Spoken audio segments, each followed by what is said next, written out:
Olá, boa noite, bem-vindo ao Meio de Campo deste domingo, dia 16 de junho de 2019. O Brasil venceu na estreia da Copa América, já as meninas na Copa do Mundo deram uma escorregada aí diante da favorita Austrália, favorita no grupo. Vamos falar sobre seleção, Copa América, Copa do Mundo, Atlético, Cruzeiro, América e, claro, a polêmica envolvendo a diretoria do Cruzeiro. Teve mais um episódio nesse final de semana. Vamos falar sobre tudo isso, fica ligado que o Meio de Campo já está no ar.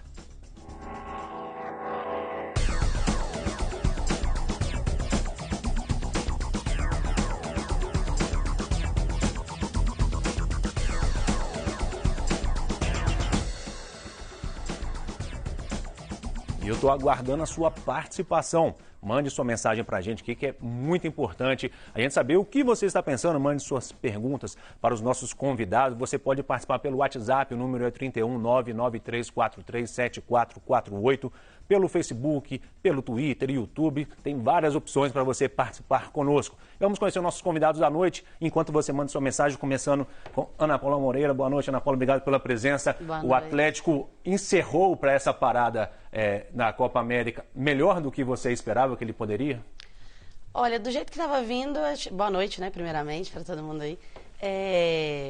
Acho que podia estar melhor, né? Perdeu uma posição aí no empate com São Paulo, assim, uma vitória ali, manteria o Atlético no G4, né? Então, acho que ele poderia ter terminado essa parada para a Copa América no G4, dependendo do resultado aí. Mas ainda não está de todo mal, está ali perto, encostado, então vamos ver como é que vai ser esse retorno aí depois da Copa América. Tá certo. Com a gente aqui também, Daniel Seabra. Seabra, boa noite, obrigado pela presença. E o Cruzeiro, parar dentro da zona do rebaixamento. Boa noite, André, boa noite aos colegas de bancada, boa noite ao pessoal de casa. Pois é, rapaz, esperava-se muito, mas muito mais do Cruzeiro, né? O Cruzeiro começou o ano nadando de braçada aí, não só no Campeonato Mineiro, até qualificou abaixo do Atlético, mas acabou ficando com o título, mas principalmente na Libertadores. E aí o pessoal vem com aquela, mas jogou contra ninguém. Gente, não, né? Todo mundo está jogando contra adversários mais ou menos do mesmo nível. E o Cruzeiro estava se sobressaindo, estava se destacando muito. Não só pelos resultados, mas jogando muito. De repente o time desandou todo, dentro e fora de campo, né? O que é pior. Então, infelizmente, pelo que o Cruzeiro vinha mostrando nos últimos tempos, já está meio que esperado que o Cruzeiro ia ficar na zona de rebaixamento. Agora é acalmar os ânimos aí durante a parada da Copa América para voltar depois bem, né? Tá, joia. Com a gente também, Amanda Cardoso, boa noite, obrigado pela presença. O América também terminou essa parada aí dentro da zona do rebaixamento.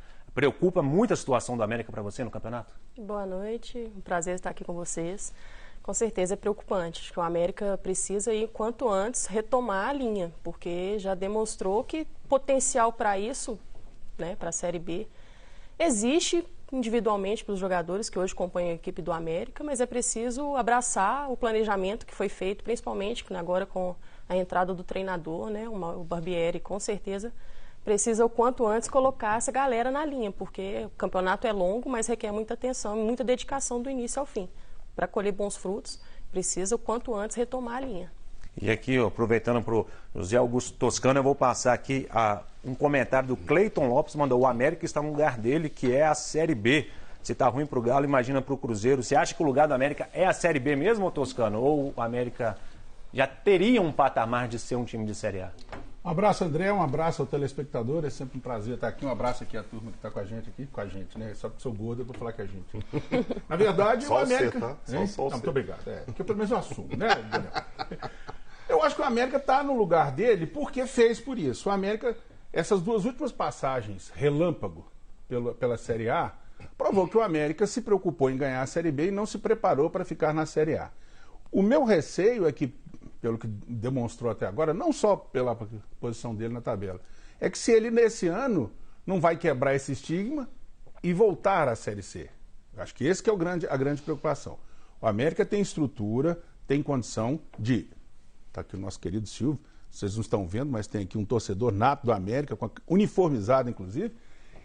Eu acho sim que o América tem estrutura e condição de ficar na Série A, mas para isso ele tem que começar a se preparar quando ainda estiver bem na Série B. Tá certo. Vamos começar o programa de hoje tratando de uma polêmica envolvendo a diretoria do Cruzeiro. Já vem sofrendo aí há quase um mês com denúncias por parte da diretoria. Nesse final de semana, um novo capítulo apareceu aí na mídia. O Zezé Perrella, presidente do Conselho Deliberativo do clube, convocou para amanhã uma assembleia extraordinária que vai julgar o afastamento do presidente e da diretoria que estariam envolvidos aí nesse escândalo. Segundo o Perrella, os documentos provam 2 erros graves já da diretoria. O primeiro, o mútuo que foi feito com o empresário que seria de fora do futebol e colocando parte de jogadores como garantia de um empréstimo, o que o próprio advogado que foi contratado no final do ano passado disse que isso não poderia ser feito. Parte de jogadores não podem ser dadas como garantias de empréstimo. E, além disso, desde 2016, a FIFA proíbe que terceiros tenham participação de jogadores. Então, aí seria o primeiro problema. E, além disso, o Atlético ganhou, mais uma vez, na Justiça, o direito de receber os 10 milhões pelo Fred, pela aquela contratação que foi feita no começo da temporada do ano, que aí o Fred teria que pagar 10 milhões, o Cruzeiro assumiu, foi para a FIFA, chegou à discussão. E aí, Toscano, o presidente Wagner Pires-Saf deu um comunicado falando que isso é uma crise política. Estão tentando, digamos, pelo tapetão, refazer a eleição. Você vê por aí também? Aí eu acho que todas as possibilidades aí têm que ser admitidas e recusadas. Uma coisa é fato, né? E esses fatos que você mencionou, isso já é público e notório de que não podia ser feito. Aí já entra uma primeira pergunta. E por que fez? Me questiono também, não conheço as entranhas políticas do clube, mas será que essas coisas equivocadas, vou usar um termo mais gentil, que foram feitas, não passaram pelo Conselho Deliberativo? E o ex-senador Zezé Perrella, presidente do Conselho? Tem uma série de interrogações em tudo isso que aparece no Cruzeiro. Algumas você não precisa ser especialista em nada para ver, como a FIFA proíbe. Será que no Cruzeiro ninguém sabia disso? E uma proibição de 2016? Crise política, ela acaba gerando uma crise política por motivos óbvios. Falando para o torcedor comum, é que isso não se limita só ao ambiente administrativo do clube. Quer queiram, quer não, neguem ou não, isso ultrapassa e entra dentro das 4 linhas. Até porque, também público e notório, muito antes dessa crise política ou não estourar, as finanças do Cruzeiro já vêm combalidas há muito tempo. Então, é um imbróglio muito grande, é uma argamassa meio estranha que repercute em tudo. Agora, que ela tem um cunho político, não sei se com a origem é o cunho político, mas que isso reverbera politicamente é quase óbvio, né? E você acha, Ana, que essa parada da Copa, o melhor para o clube seria afastar o presidente, os diretores envolvidos nessa polêmica toda, até que fosse resolvido, se de fato houve alguma irregularidade ou não? Olha, acho delicado, né? Assim, eu não sei, tem que ver aí o regulamento, o estatuto do clube, como é que funciona. Não sei se afastar seria a melhor opção, mas que isso tem que ser investigado, tem, né? Assim, são denúncias muito graves, coisas muito sérias que o Cruzeiro vem sofrendo, passando. Então, precisa ser apurado, investigado direito, assim. E talvez esse afastamento durante a parada, só não sei, né? O time que está de folga agora, né? Tem 11 dias de folga, se não me engano, volta a treinar. Eles têm que tentar, de alguma forma, acho que blindar o time para que isso interfira o menos possível, né? Igual o Toscano falou, não tem jeito, acaba. A gente está percebendo até nas atuações do Cruzeiro, né? Como o time deu uma caída de um tempo para cá. Eu acho que tem que ter alguma forma de tentar blindar o time para interferir o menos possível, porque a parada da Copa América, eles já voltam com um compromisso muito sério, que é a Copa do Brasil, justamente contra o Atlético, rival. Então, e ainda ficou assim, se ventilou essa possível saída do Mano, né? Que o Cruzeiro negou. Acho que também não seria o certo agora, nesse momento, trocar o treinador. Eu acho que tem que pensar no time, né? Enquanto está rolando a investigação, que tem que ter essa investigação, as acusações são muito sérias, mas tentar deixar o time um pouco à parte disso para quando voltar melhor do que saiu agora, nesse período. Você falou do Mano aí, o Adilson lá de Unai mandou, o Mano tinha que pedir demissão. Ele não vai mudar esse time no período de 15 dias. O Cruzeiro a gente lembrar aí, na parada da Copa, o último jogo, parada para a Copa América, no último jogo, ele perdeu para o Fortaleza fora de casa. Vamos ver os gols dessa partida. O Fortaleza saiu na frente com o gol do André Luiz, logo no comecinho do jogo, primeiro minuto de jogo, ele fez 1-0. O Léo deixou cabecear, né? Vacilou, aí o Sassá conseguiu o empate logo depois, com esse chute de fora da área. Mas aí, no último minuto do primeiro tempo, mais uma vez o Fortaleza ficou à frente no marcador com o André Luiz. 2-1 Fortaleza. Do mesmo lado, do mesmo jeito, gol parecido. Só que impressionante como é que esse Dodô, que veio cercado, né, chegou com todas loas e como é que ainda não se encaixou. Muita gente não gosta do Egídio. Eu até sou o vosso contrário, eu acho o Egídio, gosto muito do futebol dele. O Egídio com o pé nas costas, pelo que o Dodô está apresentando hoje, do meu ponto de vista, naturalmente, o Egídio é titular desse, com dengue ou não. Porque o cara não marca, o cara não apoia, porque o Egídio pelo menos apoia. Toscano, eu também vou te falar, eu não sou fã do Egídio, não acho o Egídio um espetáculo, eu acho que o Egídio faz o arroz com feijão. Pra lá, faz o dele, um cruzamentinho legal aqui e tal, não sei. O outro deixa queimar o arroz ou salga o feijão, o feijão com o arroz do Dodô ali, realmente tá saindo doce. Olha, o Dodô tá de dar dó, desculpa. Deixa eu te falar isso, Você concorda? Acho que o Egídio está à frente do Dodô. O Dodô chegou a fazer algumas partidas boas. Com certeza, não acho que o setor é o setor que mais preocupa o Cruzeiro, não. Eu acho que o Cruzeiro, bem ou mal, acho que se poderia juntar o Dodô com o Egídio, talvez pudesse formar um jogador completo. Um híbrido, né?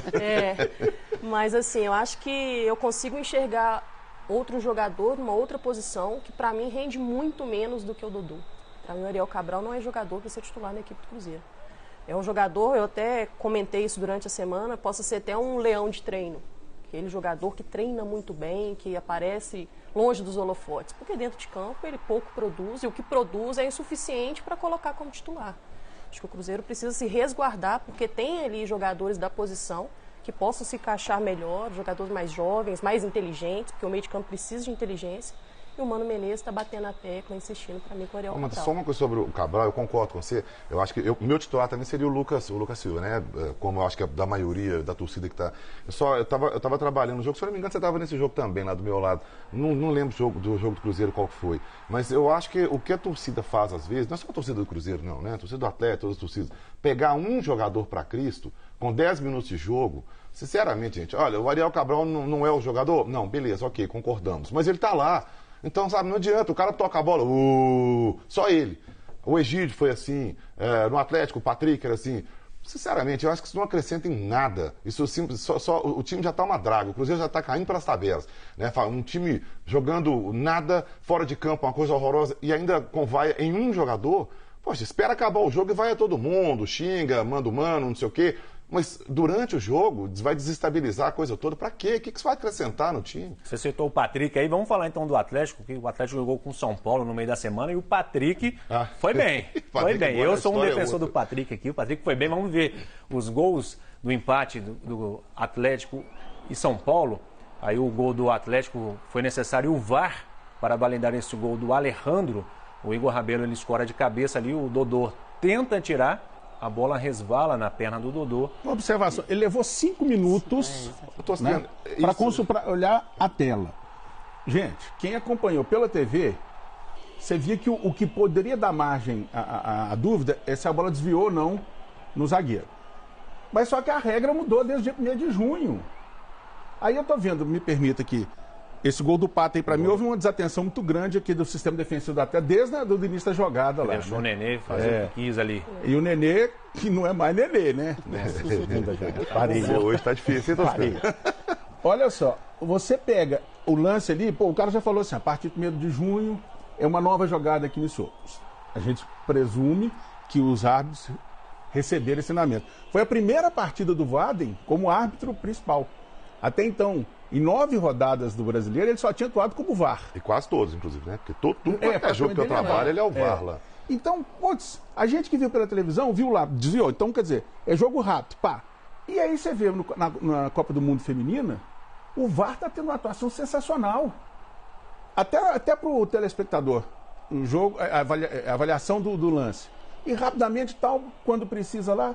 Não esfria, né? Não esfria. Putz... Gente, 5 minutos Hoje tá pra você difícil comemorar comemorar um gol, né? Você tem que esperar sempre o VAR agora No pra próprio comemorar jogo, o gol. agora há pouco, Uruguai e Equador teve, né? Uma expulsão do jogador do Equador, que subiu e fez uma falta.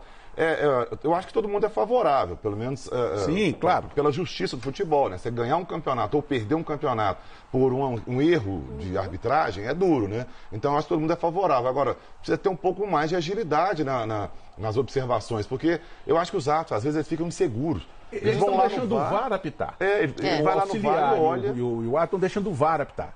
Então, eles não gostam de falar, não, os bandeirinha. É o tal de levantar a bandeira, tem que deixar o pau comer. Porque quem vai falar é o... Não é, cara, não é. Veio para ficar, tem que ficar, eu acho que vai ser aprimorado. Mas já dava para ser mais rápido. Eu vou me conter aqui, mas é broxante. Não era falar Muito, isso. Não dá para comemorar gol mais. 5 gols. Tem que esperar o VAR. Esse gol do Alejandro foi a coisa mais engraçada. Eu tava trabalhando no jogo também. Todo mundo comemorou depois do esfrio. Aí ficou lá o árbitro lá, não sei o quê. 5 minutos depois. Aí os 5 minutos depois, todo mundo, de novo, pô, que trem mais esquisito. E registrando a participação aqui do Wellington de Caratinga, ele falou que ele mandou mensagem perguntando se com um 10 e um 9 o Galo consegue brigar ainda pelo título. Você acha que consegue? Rapidinho, O time do Atlético é uma incógnita, né? O 10 tem que vir, porque o buraco no meio de campo de criação vai depender do Casares. O Casares seria o jogador da criação do Atlético. O dia que ele quer, ele joga muito, põe todo mundo na cara do gol. O dia que ele não quer, né? Aí... O Felipe de Bom Destino perguntou aqui, o que vocês acham dos reforços do Galo para o segundo semestre? O Atlético que anunciou essa semana o volante Martínez, de 23 anos, Paraguai, estava no Guarani do Paraguai. É um bom reforço, Amanda? É um bom reforço. Eu acho que o Atlético também precisa, de alguma forma, se resguardar, né? Acho que o setor, principalmente o lado esquerdo do Atlético, tem pelo menos uma sombra, né? Porque a gente pode ver o Fábio Santos jogando bem quando tem pênalti. Teve o lateral esquerdo do Uruguai agora também, que chegou do Peñarol, né? Um menino que eu até conversei, eu esqueci o nome dele agora. O Martínez veio do Paraguai, do Guarani do Paraguai. Sim. Tem um jogador que veio do Peñarol. Lucas Hernandes. Eu estava conversando com um jornalista uruguaio que estava lá no jogo do Atlético São Paulo, no Independência. Ele veio para a Copa América, aproveitou para assistir o jogo e tal. E eu falei, e esse menino? Ele falou, muito bom jogador. O Atlético fez uma boa... Segundo ele, eu não conheço o jogador. Segundo ele, que ele falou, o Atlético fez uma ótima contratação. Um jogador, um bom lateral, jovem, rápido e que apoia bastante. Essas foram as características que ele me passou. E por esse jogo, Ana, você acha que Alejandro ganhou a vaga de titular? Eu acho que ele já está merecendo há um tempo, assim, né? O Ricardo Oliveira não vem correspondendo aí o que a torcida espera, né? 9 jogos, se eu não me engano, sem marcar. E o Alejandro, ele tá com estrela, porque ele entra em campo, faz gol, ele tá... Então eu acho que ele merece essa oportunidade, sim. Assim, ele vem conquistando esse espaço. Eu acho que um que vai ser um bom reforço, caso se confirme a contratação, é o Luciano. Sim. Muito bom Eu jogador. acho um bom jogador, acho que o Atlético O atacante está no Fluminense. vai dar uma muito boa. E não vejo nem ele como atacante. Eu vejo ele dentro da equipe do Fluminense como um articulador. É um meio, ele articula o jogo inteiro. É ele Bom quem dita o jogador. ritmo, né, do Fluminense hoje. Muita explosão, muita força física. Um jogador que o Atlético vai ser bem encaixado ali no elenco do Atlético, com certeza. Para a gente fechar o nosso passeio pelo Brasileirão, vamos ver o América, que jogou contra o Bragantino, tinha a chance de sair da zona do rebaixamento, perdeu por líder por 2-0. Primeiro esse golaço do Claudinho. Que golaço. Golaço. E aí depois teve essa bola no braço ali do Zé Ricardo, que o Ítalo converteu 2-0 o Bragantino para cima do América. Essa parada, Seabra, é providencial para o América que montou um time agora nesse brasileiro. Isso que eu ia falar, essa política que o América adota já há algum tempo, não é de hoje. O América começa a monta um bom time. Custa lá, faz um trabalho, aí vem o Givanildo, né? Monta um bom time. Não pode esperar. Outubro tá chegando. O Givanildo talvez volte. O Givanildo, na verdade, ele não sai do América, ele tira férias, né? Ele vai lá pro Recife, fica um pouquinho lá, daqui a pouco ele... Aí férias no Recife, quem não quer? Opa, fácil. Mas aí o América vai, monta um time. Aí daqui a pouco não dá certo, ou vende, sai Matheus Serra, sai não sei quem, Toscano e tal. Não. É o outro, né? Não fala em Toscano sair não, que a gente fica com o coração na mão atualmente, meu filho. Opa! Fica quieto aí, Toscano. Mas, aí vende e tal, negocia, os jogadores não ficam. Aí o América contrata, não monta o time, aí vem outra baciada. Aí daqui a pouco vem outra baciada. Não é assim que faz futebol, gente. Isso aí não dá certo, isso é muito complicado. E o América contratou um time, como você disse agora, para colocar essa turma, para montar realmente uma equipe de futebol de verdade. Não é de um dia para o outro. Então, não adianta sair contratando. Analisa, faz com qualidade, faz com coerência. Vamos ver o que vai dar esse time. Né? Planejamento mínimo. E convenhamos. Paga o treinador, né? Daqui a pouco o Barbieri também. O preço é o treinador que paga. E convenhamos que essa experiência que o América adota de novo, né, não deu certo nas vezes anteriores. Porque se tivesse dado certo, ainda podia ter pelo menos esse argumento. Não, deu certo. Mas não dá, né? Entra uma barca de jogadores com um determinado treinador, sai uma barca, né? Por aí. Já está assim há alguns anos, Já. né? Eles deviam ter aprendido que não está funcionando. Troca o time todo, sai todo mundo, depois vem um monte de gente. E isso gera um prejuízo, além da expectativa no torcedor, né? Porque o torcedor agora vai, né? E não vai. Aí gera um prejuízo financeiro também, né? Porque você tem que contratar, você tem que rescindir, tem que mandar embora, contrata outro e vai pagando. Aí daqui a pouco cai o treinador, né? Porque não dá certo, aí contrata outro, contrata o Givanil de novo e tal, e assim vai. O que me chama a atenção é uma certa incoerência que eu vejo na diretoria do América. Uma vez o Marcos Salum, numa entrevista comigo, ele falou que o América não quer ser vitrine. Não quer pegar jogadores do interior, trazer para ficar 6 meses e ir embora. Mas não faz contrato longo com o jogador experiente. Porque é caro e os caras param de jogar. Aí eu não vejo uma congruência no discurso aí. Vamos ver a situação do América para a gente entender. Vamos dar uma olhadinha na classificação. O América está na parte de baixo da tabela. É o 18º colocado, tem apenas 5 pontos. Tá ali o São Bento tem 7, é o 16º. Bem complicado, mas com o Barbieri dá para reverter isso aí, não dá não, mano? É um treinador que já tem uma experiência, né? Já. O mais difícil é ter tempo para se colocar tudo aquilo que foi planejado no papel, colocar isso dentro de campo, né? Eu acho que essa parada, como você disse, é providencial para o América, com certeza, encaixar, entrar no eixo o time. Eu acho que o América tem sim qualidade para isso, só que precisa focar, porque o campeonato é longo, mas olha quanto tempo já que o América está na situação delicada, né? Isso, campeonato. E precisando de um tempo de trabalho, na situação que está, dar 10 dias de folga para jogadores não chega a ser um equívoco? Pois é, eu sempre bato na tecla que tudo isso é forma planejada, né? Essa periodização que eles fazem de treinamento, isso é feito no início do ano. Todos já sabiam que existia essa pausa. Assim, lógico que a gente precisa também levar em consideração, principalmente o torcedor, que é leigo muitas vezes nessa situação, e cobra, né, a parada versus desempenho. Eles vão cobrar certamente da equipe do América, como vão cobrar do Cruzeiro, como vão cobrar do Atlético, mas isso tudo é forma planejada. Você descansar faz parte de um treinamento, né? Assim, lógico que a cobrança vai ser maior e tem que ser maior, porque se tem o descanso e se tem o tempo de preparação, porque muitos treinadores justificam a falta de tempo para treinar. Então já não dá mais para poder justificar dessa forma. Não somente o treinador, como os jogadores. Se o América fosse líder da Série B, tava todo mundo achando lindo dar 10 dias, né? Pô, bacana, os caras estão merecendo. Legal, eu acho que isso não é questão de série, não é Série A, não é Série B, é Série C. Isso é de uma forma geral para aqueles times que estão pouco abaixo daquilo que era esperado, né? O Mano falou, né? É meio irônica na coletiva depois do jogo contra o Fortaleza. Nós vamos ver o Mano daqui a pouquinho. No próximo tá no bloco nós vamos ouvir. Se segura aí. Fica aí que você vai ver no próximo bloco. O Menezes, o Rodrigo Santana falando sobre essa primeira parte do Campeonato Brasileiro. Tem também os mineiros nas outras divisões do Brasileirão. Fique ligado, rapidinho, o meio de campo está de volta.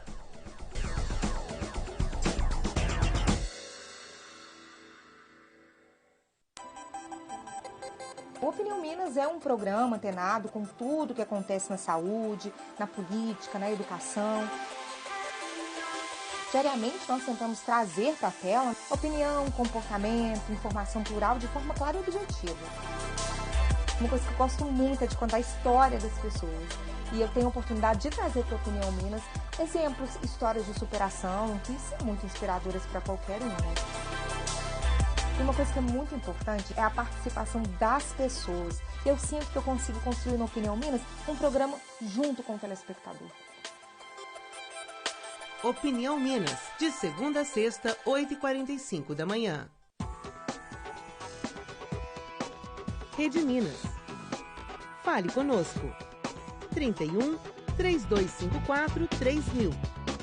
Você fica por dentro dos horários, conteúdo dos programas e entrevistados. Tire suas dúvidas e dê sugestões.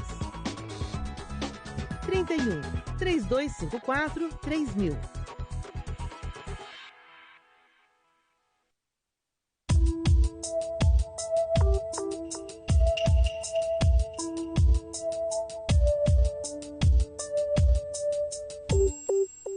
Meu nome é Cibi Maia, eu sou bailarina, performer. Meu nome é Dudude, sou artista de danças e derivantes. Quando surgiu a ideia do Mova-se, foi justamente de abrir um pouquinho esse movimento, né, de artistas de modo geral. Eu acho que eu danço porque foi necessidade corporal, sei lá.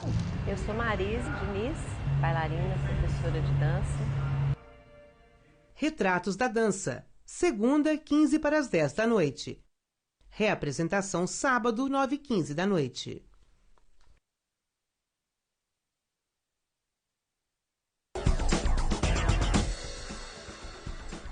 Estamos de volta com o Meio de Campo. Eu estou esperando a sua participação pelo WhatsApp 31993437448, Facebook, Twitter. Agradecendo aqui a participação do Anderson Silva Araújo, lá de Juiz de Fora. O Lucas Henrique, o Pedro Florencio mandou aqui, ó, quem está atrapalhando o Cruzeiro chama-se Mano Menezes. O Edmar Dias. Cruzeiro é aquele cara que está com a roupa suja e a água está cortada, tem que lavar no vizinho. Ou seja, essa roupa suja não se lava em casa. Tá? O torcedor cruzeirense está na bronca aí com essa situação. André, como o futebol é engraçado, né? O Mano Menezes até outro dia era o herói nacional da torcida do Cruzeiro. Ah, mas herói cai, né? Tem um monte de herói que cai, né? Vamos mudar um pouquinho de esporte, falar de futebol americano. No final de semana teve a final do Minas Bowl. O Galo FA jogou contra o Locomotiva América e o Galo venceu 28-12. Foi o bicampeonato estadual do Atlético para cima do América mais uma vez. Aí a gente vê um pouquinho da festa do Atlético, o Atlético bicampeão estadual no futebol americano. Voltando para o futebol com os pés, primeiro parabéns para o Atlético, mas voltando para o futebol com os pés, o Atlético hoje seria também o mineiro melhor classificado no Brasil. Vamos dar uma olhadinha na classificação do Campeonato Brasileiro para a gente ver a situação real da Série A. O Palmeiras segue líder lá com 22 pontos, sendo que tem 3 em disputa lá com o Botafogo, que foi suspenso. Ali está time 7, é Botafogo, né, que está ali. O Atlético segue em quinto com 16 pontos e o Cruzeiro está na segunda parte da tabela. Vamos dar uma olhadinha, o Cruzeiro está lá em 18º, tem apenas 8 pontos. O Cruzeiro vai muito mal, metade dos pontos do Atlético. E a defesa do campeonato. O Cruzeiro está muito comprometido nessa situação. Vamos ver o que os treinadores de Atlético e Cruzeiro falaram sobre essa primeira parte, começando com o Rodrigo Santana. O Rodrigo Santana, ele assumiu aí que tinha um planejamento e ficou muito satisfeito com o que conseguiu até aqui. Vamos acompanhar o treinador. Olha, eu te confesso que no momento que eu assumi, né, eu estava apenas para 2 jogos, jamais esperava ir para uma pausa dessa, classificada em 2 competições e entre os 5 primeiros da competição. Eu fico muito feliz e surpreso com esse resultado da equipe, esse crescimento da equipe. Eu calculava no mínimo 16 pontos. Né? Quando iniciou o Brasileiro, até essa pausa, eu calculava 16 pontos, sim. Tá aí, o Rodrigo conseguiu a meta dele e o Mano Menezes. Agora nós vamos ouvir o que o Mano disse, o Toscano quis adiantar, fez igual o João Kleber, para. Agora, Mano Menezes fala pra gente. Eu penso que o Campeonato Brasileiro vai ser o melhor Campeonato Brasileiro depois da parada da Copa América, porque todos dizem que vão melhorar, todos querem melhorar, então teremos um Campeonato Brasileiro extraordinário, nas palavras, né? Mas nós sabemos que não adianta só falar. Falar, nós estamos falando bastante. Falar, nós estamos falando no nosso convívio no dia a dia, que vamos resolver, que vamos melhorar, que vamos mudar determinadas atitudes, mas não estamos conseguindo na prática fazer isso. Então não é hora de ficar falando muito, é hora de trabalhar para mostrar para as pessoas e para nós mesmos na prática que temos condição de fazer melhor. Luciana, qual dos dois foi mais coerente nessas colocações? Bom, o Mano começa ali falando do Campeonato Brasileiro ser muito melhor depois da parada. Vamos ver, assim, a segunda parte que ele falou, que não tem que ficar falando e tem que trabalhar, eu concordo. É isso, ele tem que começar a mostrar dentro de campo, porque esse início do Campeonato Brasileiro do Cruzeiro é muito abaixo do esperado, ainda mais depois do início de ano, igual o Seabra falou aqui antes, se esperava muito mais do Cruzeiro, ainda mais com o time que tem. Então é isso, ele tem que parar de falar mesmo e tem que trabalhar e mostrar o resultado dentro de campo. Já o Santana, assim, acho que ele foi bastante coerente mesmo, assim, se o planejamento foi esse, né, se a ideia era chegar nos 16 pontos até essa parada, ele conseguiu, assim, acho que tá bom o trabalho, assim, né, o Rodrigo Santana tem conseguido manter uma regularidade aí na equipe, estava precisando, né, depois de um início conturbado. Acho que ele está conseguindo manter aí, dando uma sequência boa e acho que ele vai conseguir para o segundo semestre aí também deixar o Atlético, né, em uma boa condição, assim, né? É uma incógnita ainda o que pode se esperar do Atlético esse ano, porque tem dia que o time vai muito bem, tem dia que vai muito mal, né? Então, mas eu acho que a sequência aí promete ser boa. E aí, Seabra, o Mano falou ali que está na hora de parar de falar e começar a fazer. Depende de quem isso? É dele? São os jogadores? Quem que não está fazendo sua parte? De mim e de você, né? Gente, por aí, né? Tem que parar de falar, realmente, tem que parar de falar e começar a jogar. Principalmente esse time do Cruzeiro, que a gente sabe que tem condição. O Cruzeiro tá tomando uns passeios aí, não é só resultado, não. Quem tá vendo os jogos do Cruzeiro, poxa, o Cruzeiro tomou um passeio do time sub-20 do Fluminense lá, tomou de 4-1 do Fluminense. Ah, tudo bem, o Mano fez algumas modificações, Rafael no gol, não sei o quê. Mesmo o time reserva do Cruzeiro não pode, eu não estou dizendo que perder é anormal, não. Perder para o Fluminense no Maracanã, ok. Assim como o Fluminense pode vir aqui e perder para o Cruzeiro no Mineirão, faz parte, são dois grandes clubes. Mas não dá para aceitar um time como o do Cruzeiro tomar um passeio. Sabe? O Cruzeiro não vê a bola, não chutar no gol, não criar nada, não armar nada, tomar gols bobos, infantis, e isso é que não dá. Então, realmente, não dá para o Mano, os jogadores, vamos lá, vamos ver, vamos tentar, vamos melhorar. Não, vamos lá, nada, vai lá e faz. Espera-se muito mais do time do Cruzeiro, principalmente porque a gente já viu esse time do Cruzeiro mostrar. Esse time já jogou. Então, um time que desaprendeu, o técnico é o mesmo, a diretoria é a mesma até então, né? O elenco, o esquema, o jogador, tudo a mesma coisa, desaprendeu. A coisa toda, o que aconteceu? Então, olha, tá na hora realmente do Cruzeiro. Essa parada para a Copa aí, para a Copa América, é providencial para o Cruzeiro também. Para botar o pé no chão ali e falar, vamos, esquece lá fora um pouquinho, vai respingar aqui? Vai, mas vamos dar uma blindada aqui, vamos ver o que dá. Não dá para aceitar o time do Cruzeiro. E eu concordo até em parte com o Mano, eu até me achei irônico o que ele falou ali, mas ano passado, depois que a Copa do Mundo acabou, voltou outro brasileiro, né? Porque aí a contratação, o Palmeiras já anunciou Ramírez, né? Contratações mais badaladas aí. O Atlético já contratou, o Cruzeiro ainda não, mas tem times negociando, vendendo, tem gente saindo, o Rodrigo já foi embora. Então, normalmente é outro campeonato. Depois da parada é outro campeonato. Agora, não dá para o Cruzeiro voltar da mesma forma que está. Eu arrisco dizer que o título para o Cruzeiro já era. O Gustavo e a Carla lá do Lourdes falaram, a situação está tão complicada que hoje lá no Mineirão eles ficaram surpresos de ver as vaias quando o Arrascaeta estava no aquecimento. Lá no Mineirão, a Arrascaeta, que também tem coisa envolvida aí, né? A venda dele foi vendida esse ano, foi lançado no ano passado também, está sob investigação. O jogador não, né? Ele não. Ele não tem nada. Ele não tem culpa nenhuma. A diretoria que teria feito essa... Você falou em Gustavo e Carla do Lourdes, você mandou um abraço para o Gustavo e a Carla do Bias Bar. Pronto, fiz o jabá. Tá certo. Vamos ver como é que foram os mineiros. Os mineiros nas outras séries do Campeonato Brasileiro, começando pela Série C. Vamos ver os resultados dos dois mineiros.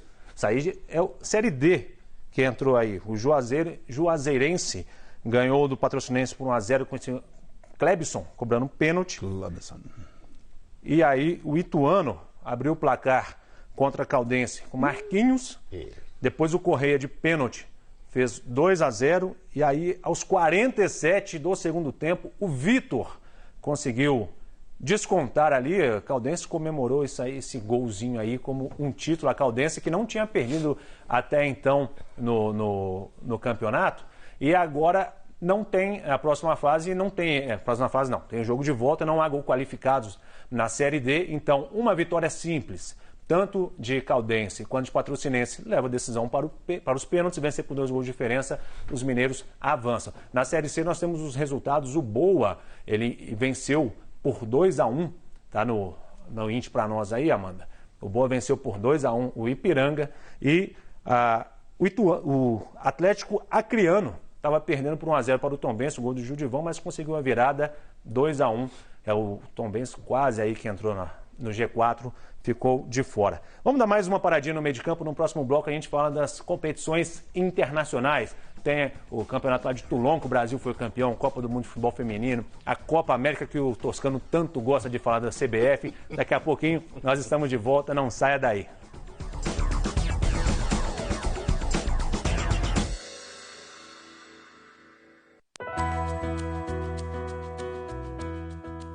Ei, gente, não deixe de assistir a nova temporada do Sou 60. envelhecer com humor. O humor é fundamental, o humor salva. Salva. Salva porque é humildade. Humor é humildade. E a gente tem todo o direito do mundo de ter momentos de mau humor, dias de mau humor. Agora, o que eu acho que a gente não pode é ser mal-humorado em tempo integral. Como é que você lida com isso? Eu acho ótimo. Sol 60 em nova temporada. Envelhecer com humor. Domingo, 9h30 da manhã. Quarta, 8h15 da noite.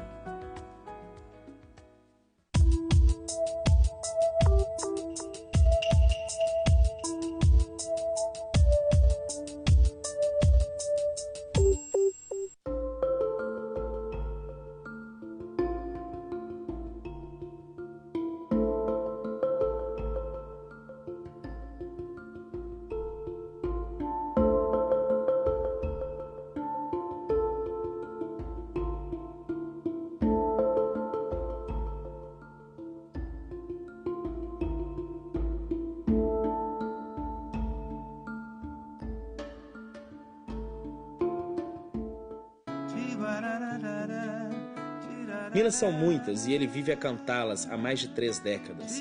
Mineiro que sonha em ganhar o mundo sem nunca deixar as montanhas.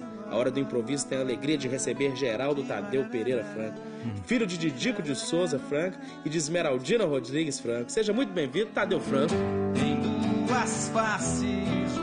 A Hora do Improviso, neste domingo, meia-noite. O mal e o bem ao seu dispor. Caro coroa.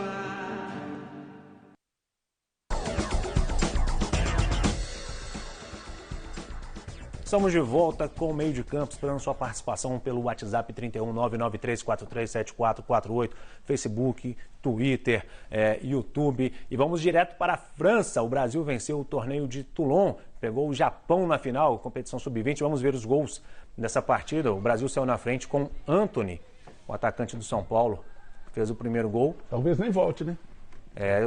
Mais um, né? Que praticamente não vai jogar. E aí o Japão empatou com Ogawa. Um vacilo ali da zaga, o Ogawa pegou bem de fora da área. Aí a decisão foi para os pênaltis, e aí o Matheus Vital fez para o Brasil, o Soma converteu também, Douglas Luiz fez o dele, bateu forte ali, o Mitoma foi para a segunda cobrança do Japão, bateu bem, Matheus Henrique encheu o pé também, 3-2 Brasil, o Camilla, camisa 10, o goleirão quase pegou, depois o Wendel continuou acertando.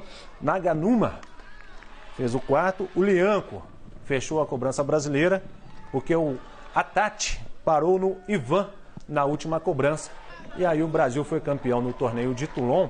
E aí 2 jogadores mineiros que estavam lá podem ser também que não voltem. O Guga, existe aí papos de que o Galatasaray estaria interessado no lateral direito do Atlético. Seria uma boa, Amanda, liberar o Guga com o Patrick jogando o que está jogando? Eu acho assim, o Patrick vive de momentos, né? Não dá pra cravar que o Patrick até o final do ano vai ser o Patrick que a gente tá vendo hoje, né? Mas assim, lógico, não desmerecendo o futebol do atleta, que eu acho que se encaixou ali, talvez seja um grande momento dele dentro do clube. Mas é preciso ter uma sombra e ali se resguardar de alguma forma, porque não dá para confiar no Patrick, né? E o outro jogador mineiro que também pode estar de saída é o Murilo, zagueiro do Cruzeiro. Ele, inclusive, já foi direto para a Rússia, vai fazer exames no Lokomotiv. E aí, contratação giraria em torno de 2,5 milhões de euros, que nesse momento é tudo que o Cruzeiro precisa, né? Qualquer um que entrar, né? É bem-vindo, né? Engraçado sobre o Patrick, que a Amanda falou, voltando àquele jornalista uruguaio que estava lá na Independência, o Patrick está no momento que a torcida, ele entra dentro de campo, você grita o nome dele e tal, o que eu acho legal. Eu também estou no time do André, eu gosto do futebol, gosto do Patrick, eu acho ele um cara legal, um bom profissional, não é nenhum Nelinho, não estamos falando aqui nada de outro planeta, mas é um bom jogador, mas ele tocava na bola, a torcida e tal, aí o jornalista perguntou, mas quem é? Ele é ídolo aqui e tal? Eu falei, a história é longa, se você quiser a gente conversa, mas atualmente sim, Mas eu acho o Patrick um bom jogador. Então vou falar que eu estou zoando. Não é. Acho o Patrick um jogador correto. É o tipo de jogador que o treinador adora, porque ele é muito obediente taticamente. E cá entre nós, as críticas ao Patrick, e aí a gente tem que fazer um meia-culpa, muitas vezes elas ultrapassam a questão técnica. E ele as recebe com uma dignidade, com uma hombridade que poucos receberiam. Então eu admiro muito o Patrick e acho sim um bom jogador. Sabe quem me lembra mais ou menos isso? O Márcio Araújo. Isso. Era outro jogador também que a torcida pegava, o Jonathan, lateral do Cruzeiro. A torcida pegava e é esse é o culpado e tal. E o cara o que a Amanda falou do Ariel, né? Sim. Não pode ser o cara, ele não é o único responsável, né? Agora vamos entrar no Copa América e Copa do Mundo Futebol Desejando Feminino. a todos uma boa noite. Desculpa. Você já tá... Aí eu queria mandar um recado para quem está acompanhando pelo Facebook e pelo YouTube. Se a transmissão cair, a culpa não é nossa. Na semana passada aconteceu a FIFA, a gente recebe os gols da Globo, mas a FIFA, ela bloqueou a transmissão. Então, se acontecer, você nos desculpe. E aí, durante a semana, a gente tenta recuperar o tempo perdido. Quem está acompanhando pela TV vai poder acompanhar a estreia do Brasil na Copa América. O Brasil jogou contra a Bolívia, venceu por 3-0. Vamos ver os gols dessa partida. O primeiro gol foi um pênalti aí, o Richarlison cruzou e a bola bateu no braço ali do Jusino, que aí o Coutinho cobrou, fez 1-0. Depois o Coutinho aproveitou o cruzamento ali e meteu a cabeça livre, 2-0. E no segundo tempo, um golaço do Everton Cebolinha. Joga muito. Limpou e encheu o pé, 3-0. Foi uma estreia convincente para você, Amanda? Existe todo um peso da estreia. Eu acho que convincente ainda não, porque eu não vejo o Brasil como um dos favoritos. Eu acho que, para mim, não existe favoritismo dentro dessa competição. Acho que vai ser decidido em detalhes. Acho que o bom momento individualmente, isso pode fazer a diferença? Acredito que sim. Mas acho que o Brasil pode e deve convencer, acho que do início ao fim, sabe? Aquele futebol que a seleção brasileira são os melhores, a gente tem que credenciar aqueles jogadores que estão lá, que não estão lá por acaso. Acho que o Brasil ainda tem mais a produzir. E também porque a chave do Brasil não é uma chave tão complicada, não. Acho que o Brasil pode sim fazer dessa fase de grupos ali um futebol que possa brilhar os olhos aí dos torcedores. E para você, Ana, o Brasil saiu vaiado no primeiro tempo. Sim. Foram justas essas vaias? A torcida paulista, ela tem esse costume, né, de pegar no pé mesmo. Assim, o primeiro tempo não foi um grande primeiro tempo mesmo, né? Terminou aí sem gols então, realmente, a torcida ficou na bronca, assim. Aí voltou melhor, né? Voltou jogando melhor e... Eu acho que, igual o Sebra falou, assim, eu não sou a favor de vaiar no início do jogo, no intervalo, né? Se foi ao campo, vai para apoiar, assim. Espera o fim do jogo, aí jogou mal, vai depois, assim. Mas São Paulo tem já essa característica de pegar mais pesado, assim. Acho que não merecia vai no intervalo, não. Era melhor esperar e depois, assim, jogou melhor, venceu. É isso, ainda não convenceu. Precisa mostrar, até porque era, né, contra a Bolívia. Podia ter sido uma goleada muito maior. Vamos esperar aí os próximos jogos para ver que equipe que é isso. O Brasil não dá para falar, é favorito, joga em casa é uma vantagem, mas tem outras seleções aí que vem em pé de igualdade. Não dá para garantir nada ainda não. Esse jogo do Brasil teve um recorde aí que foi de arrecadação. 47 mil torcedores e aí os cofres bateram mais de 22 milhões e 400 mil reais nessa bilheteria. Vale todo esse dinheiro o futebol do Brasil, Toscano?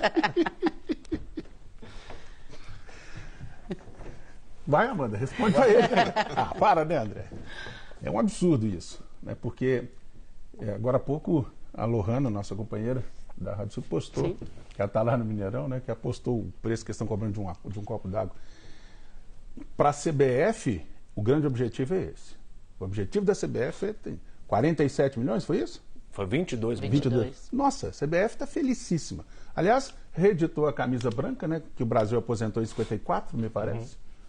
E não sei por quê. Vendeu por R$499. Baratinho. Camisa branca. Então, assim, esse é o espírito, brincadeiras à parte, por isso que eu não me interesso mais por seleção há muito tempo. Eu estou num hiato agora que, assim, a seleção brasileira feminina, por tudo que o futebol feminino tem no Brasil, é o meu grande interesse, é torcer demais para essas meninas, porque elas merecem. Agora, a seleção masculina, a seleção da CBF, e a atitude do Tite, voltando um pouquinho rapidamente, naquele episódio daquele moço que só cai, menos joga, aquele moço que é uma estrela, mas que futebol mesmo ele fica devendo, aquela história dele justificar o Tite, eu quero explicar só isso, o Tite justificar a entrada do pai do atleta no vestiário, e depois corroborado lá pelo Edu Gaspar, que é o outro Aspone lá dele lá, Isso é inadmissível. Eu queria ver, sinceramente, depois você falou que até que se acontecesse coisa, se fosse o pai ou familiar de qualquer outro jogador, e você, jogador que está nos ouvindo, seja no Cruzeiro, no Atlético, no América, eu gostaria muito de saber a opinião de vocês, se amanhã o pai do jogador A, B, C, tivesse acesso ao vestiário, porque eles batem no peito todo jogador e dirigente, e treinador. Eles usam esse termo, o vestiário é sagrado. Então ele foi profanado. Tá certo. Vamos ver como é que ficou a classificação do grupo do Brasil. Depois do resultado, o Peru empatou em 0-0 com a Venezuela. Aí o Brasil venceu, é líder com 3 pontos. O Peru e Venezuela empatados ali, segundo e terceiro com ponto. E a Bolívia tem 0 ponto. Vamos ver o resultado dos outros jogos dessa primeira fase aí da Copa América. Vamos acompanhar. O Peru empatou em 0-0. O Paraguai empatou em 2-2 com o Catar, chegou a abrir 2-0, tomou o empate. E o Uruguai acabou agora há pouco no Mineirão, 4-0 para o Uruguai. A Argentina jogou contra a Colômbia e perdeu, com o Messi em campo, perdeu por 2-0 a seleção da Argentina. Vamos acompanhar os gols da Colômbia para cima da Argentina. O primeiro gol foi marcado pelo Roger Martínez. Acabou de jogar, ele viu o vídeo do Everton Cebolinha e quis imitar. E aí o segundo gol foi marcado pelo Zapata. A defesa ficou parada ali, o Zapata apareceu no meio. Colômbia, você vê que é um time mais trabalhado, né? É um time que mais toca a bola. A Argentina é meio, vai no, seja o que Deus quiser, né? Joga no Messi lá e deixa ele tentar resolver. A Amanda disse que o Brasil não é... A Colômbia é uma das que está aí em pé de igualdade, que vem brigar pelo título. É isso que eu ia perguntar. A Amanda disse que o Brasil não é favorito. Quem seria favorito nessa competição? Olha, eu coloco o Uruguai. Pelo que eu vi hoje, principalmente, e pelo que a gente já conhece. O Uruguai também é o eterno favorito, que, né? Na hora que chega na hora, não sei. Mas eu continuo achando o Uruguai um bom time, um time certinho. Tem Cavani, tem Suárez, tem uma zaga bacana, o Godinho tá lá, inexperiente. Eu acho que o Uruguai pode dar um trabalho aí, sim. Acho que eu vou confiar no Uruguai quando ele passar pelo Chile. Eu acho que vai ser o grande teste. Porque, bem ou mal, eu acreditava que esse jogo de hoje, por exemplo, o Uruguai fosse ter um mínimo ali de sacrifício e não foi isso que a gente viu, né? Eu vou torcer pro Catar. Só tem inusitado de uma Copa América, tem o Catar. Olha, se você... Afinal, Catar e Japão? Nossa, aí ainda tem o Japão, tá aí, ó. Se você vira os gols do Catar, o Paraguai ganhava de 2-0 e o Catar empatou. Se você vira os gols do Catar, você vai ver que os caras não estão tão bobos assim mais não, viu? Ó, tudo jogadinha, trabalhadinha. Não tem mais gol de futebol, não tem mais. E nós vamos reclamar que o Vadão falou... claro. O Vadão falou que a África era Jamaica, né? Então nós temos Catar e Japão na Copa América. Tá certo. Vamos ver como é que foi a classificação do grupo B, então, o grupo da Argentina. A Argentina é a lanterna do grupo, a Colômbia lidera com 3 pontos, Catar e Paraguai 1 ponto, a Argentina com 0. Chega a ser surpresa para você, se a Argentina em último colocado? Olha, sempre é, né? Porque a Argentina sempre é uma das grandes, aí, inclusive em Copa do Mundo, não só em Copa América, mas também não sei... Espera-se muito do Messi, né? O time da Argentina não é essa coisa toda, tem bons nomes. Agora, a gente vê sempre os bons nomes da Argentina, os bons valores da Argentina, não se transformarem num time, né? Não dá liga, às vezes, e continua da mesma forma, né? O Messi perdeu um gol dentro da pequena área de cabeça. Agora, isso não tira também, André, obviamente, a qualidade e a característica do Messi. O Messi é um monstro, joga muito, ele é um craque, ele é um dos melhores do mundo, disparado aí várias vezes. Ele, Cristiano Ronaldo e tal. Não dá pra você pegar o time dele, o Barcelona, treina todo dia, os caras conhecem ele todo dia. Quando vai um pra lá, um pra cá, um pra cá, um pra lá, aí não dá pra esperar que seja a mesma coisa, né? Então, o Messi resolver sozinho não dá. E só sobre o jogo do Brasil, o Brasil pega na terça-feira a Venezuela. Venezuela não é aquela vaquinha mais não, hein, gente? Abre o olho aí, viu? A gente falou aí que o jogo do Brasil teve mais de 47 mil torcedores, mas na média os estádios estão tendo aí 25 mil torcedores. Teve jogo aí com 13 mil torcedores. Está aquém do esperado, Amanda, para você? Sinceramente, não. Porque fica difícil até a gente cobrar o torcedor, falar assim, o torcedor devia apoiar a seleção brasileira do início ao fim, deixar para brigar depois, xingar depois. Como? Você pagar um ingresso de R$500? Como que você fica calado vendo a seleção produzindo o que produziu o primeiro tempo? É inevitável, não dá também uma ênfase para o torcedor, é direito do torcedor, é o momento que ele tem de extravasar ali.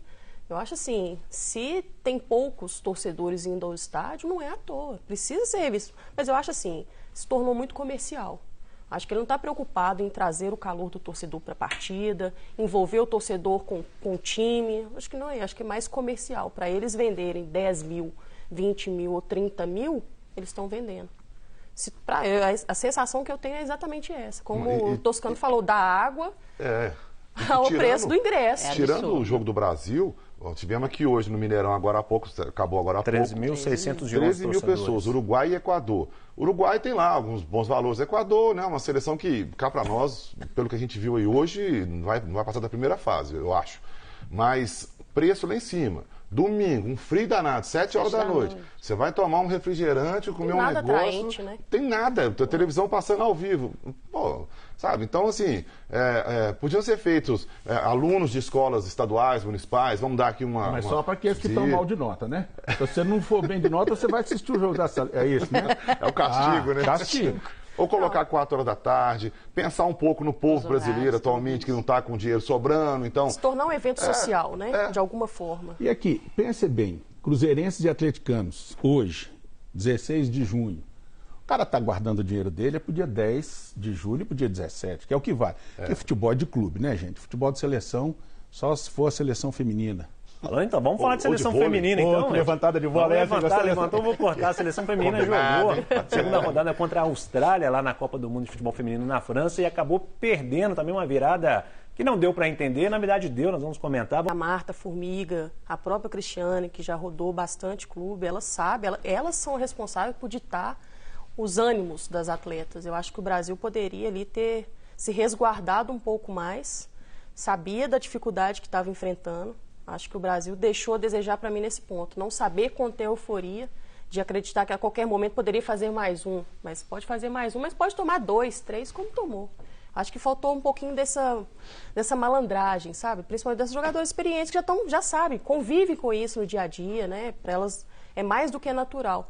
Eu acho que a perda da Marta, né? Sendo opção do treinador, a perda no intervalo do jogo, acho que isso contou muito a favor para o adversário, porque é sempre assim, a seleção brasileira dentro de campo tem toda a sua qualidade. Com a Marta em jogo, mexe com a cabeça do adversário, mexe com a cabeça do treinador adversário, envolve toda aquela conspiração da partida. Eu acho que isso acaba fazendo com que o Brasil desanime um pouquinho, perca um pouquinho do seu brilho. Lógico, eu acho assim, a seleção veio com força para essa competição, mas eu acho que o legado que o Brasil vai deixar do futebol feminino, para mim, é o mais importante. A nível social, a nível cultural, eu acho que a seleção feminina tende a deixar algo muito mais importante que a própria Copa América. Eu não estou comparando o gênero, o masculino com o feminino. Tudo que faz em torno de uma competição.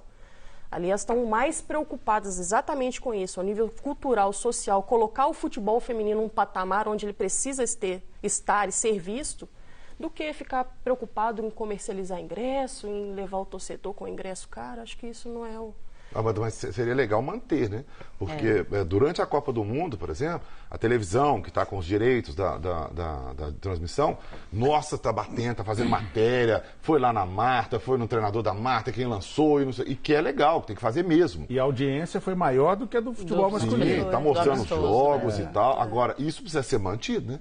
Não dá assim, acabou a Copa do Mundo Feminino. Acabou, tchau, volta aí o feminino lá para baixo e tal. Aí, é o que já vem acontecendo há algum tempo, né? Assim, quando tem Olimpíada, Pan-Americano, aí todo mundo lembra da seleção feminina, todo mundo fala, comenta e tal. Aí o resultado não é o esperado, acaba a competição, acabou, ninguém mais fala do futebol feminino. Assim como não só a seleção feminina também, mas nós temos uns heróis nacionais que aparecem de vez em quando aí, só né? nesse período. Uns Guga da vida, umas Daiane, uns Zanetti, que no período de Olimpíada, o Zanetti vai lá, aí ele é bronze. Olha lá, olha que porcaria, olha lá, brasileiro. Terceiro colocado, olha lá, não vale nada e tal. O resto dos 4 anos ninguém sabe que ele existe. Ninguém lembra. O cara tá lá treinando agora, ralando igual um condenado. O cara vira segundo, terceiro do mundo. Não é o caso do Zanetti, que foi campeão, mas segundo, terceiro do mundo. Olha lá, vale nada esses brasileiros. Vai lá disputar pra quê? A Marta, com esse gol contra a Austrália, ela se igualou ao Klose. Fez 16 gols em Copas do Mundo, é uma artilheira de Copa do Mundo, ela e o Klose, o alemão. E também foi a primeira jogadora a fazer gols em 5 Copas do Mundo diferentes. E aí, diante disso, dessa necessidade de experiência, Ana, você acha que Vadão errou em tirar Marta, Cristiane e Formiga do time? Errou. O time caiu depois da saída da Marta e da Formiga, principalmente ali no intervalo. Foi uma coisa que as jogadoras questionaram. A Formiga tomou o segundo amarelo, e aí o Brasil perdeu ali o meio de campo, realmente, a Formiga, 41 anos, assim, que exemplo, uma baita jogadora e ainda dando conta, ela dá cada pique, né, que você... maravilhosa.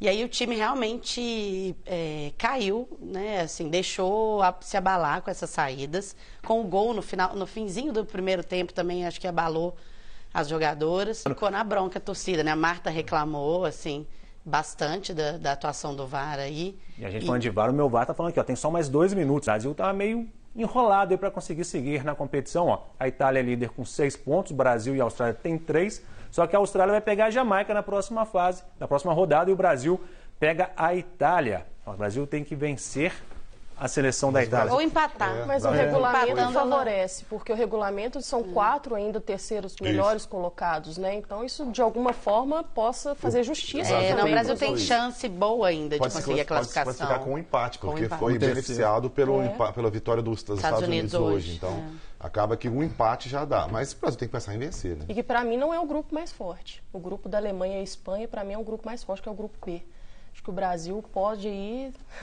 se estiver pensando a longo prazo aí, o Brasil precisa acertar o pé, porque vai encarar time bem forte lá pra frente. Agora, rapidão, que legal hoje as tailandesas, né? A comemoração que elas fizeram um gol no último minuto, mas o que esse gol representou pro futebol tailandês, as caras super emocionadas. Então, é o que disse a Ana, o futebol tem que ter essa sequência, tem que ter esse apoio, tá rolando o campeonato, a gente tem que dar esse testemunho. A Rede Minas, desde o primeiro momento, ela dá o apoio ao Campeonato Brasileiro, ao Campeonato Feminino, ao Campeonato Mineiro. Então isso é fundamental, porque o que essas meninas fazem é de aplaudir de pé, porque não tem apoio nenhum. Para começar, a sacanagem que a Confederação Brasileira de Futebol fez, estou acabando rapidão, tirando a Emily com um desempenho muito melhor do que o Vadão. Falando de futebol feminino, então na terça-feira, às 4 horas da tarde, o Brasil vai encarar então a seleção da Austrália, da Itália, lá em Valenciennes. E aí, às 9h30 da noite, tem no masculino o Brasil pegando a seleção da Venezuela na Fonte Nova. Da 4 da tarde é muito melhor também, eu acho mais bacana. Muito obrigado para você que participou com a gente no Meio de Campo, Toscano, Amanda, Seabra, Ana, muito obrigado pela participação. O Meio de Campo fica por aqui. No próximo domingo, às 9 da noite, nós estamos de volta e você confere o esporte amanhã também no Jornal Minas Primeira Edição, Jornal Minas Segunda Edição, no Minas e Rede. O que não falta é esporte para você. Uma boa noite para você e até mais.